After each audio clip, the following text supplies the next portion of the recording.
De quoi je m'y mêle, c'est avec Lolo. Nous avons reçu un mail de Alban de Rayatea. Bonjour Lolo. Bonjour Alban. Qu'en penses-tu de la campagne promotionnelle de Tahiti Tourisme sur le Mana où l'on voit des couples de touristes découvrir le Fénois? Ce sont des clips qui commencent à bien circuler sur les réseaux sociaux et qui sont très agréables à regarder parce qu'en effet, on y voit ces touristes qui font littéralement tout ce qu'on peut leur proposer comme activité en Polynésie. Ça donne des images somptueuses de plongée, de randonnée, d'artisanat, de danse, de baignade ou de repos dans des cadres somptueux. On est vraiment à chaque fois au plus près de ces touristes et du coup, on s'éloigne de précédents clips avec les inévitables vues aériennes par drone et de grosses métaphores un peu tirées par les cheveux comme quoi nous, habitants de la Polynésie, nous sommes la mer, nous sommes la montagne, nous devons nous impliquer, ça nous concerne, etc.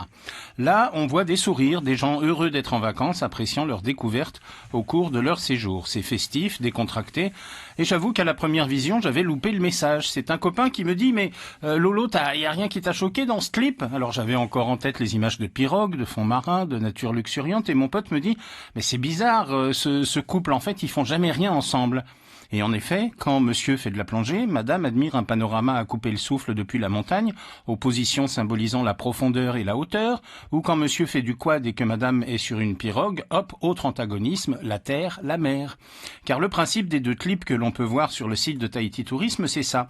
Au début de leur séjour, les couples sont séparés et pris en charge pour des activités qui s'enchaînent chacun de leur côté. Monsieur apprend à ouvrir une noix de coco, madame apprend des gestes de danse tahitienne, etc. Et à la fin, on les réunit. On espère quand même qu'ils ont passé quelques nuits tendres dans leur bungalow et on leur montre sur un grand écran les images de leurs activités. J'ai juste dégusté les images magnifiques, mais alors le mana, il faut le comprendre comment. Alors j'ai fait l'appel à une amie de Tahiti Tourisme qui m'a donné le décodage. Le mana, c'est cette facilité naturelle au Fénois d'établir le contact avec le visiteur. C'est le prestataire touristique qui est proche du touriste, comme ce Polynésien qui accompagne la touriste dans la visite d'une église. On imagine qu'elle aura des explications personnalisées, inédite, et on est donc aux antipodes du quart de touriste qui s'arrête pour prendre la photo au point de vue panoramique, comme tout le monde, et là, on a 5 minutes, dépêchez-vous, on remonte dans le car. Le choix des trois couples est important. Il y a un couple de jeunes, la trentaine, plutôt sportif, un couple de seniors, et puis un couple gay. Mais dans le cas de ce dernier couple homo, le clip n'est pas encore visible. On voit l'icône d'un petit cadenas et une phrase indiquant qu'on pourra débloquer le visionnage en mars. Bon, nous sommes le 24 mars, patience.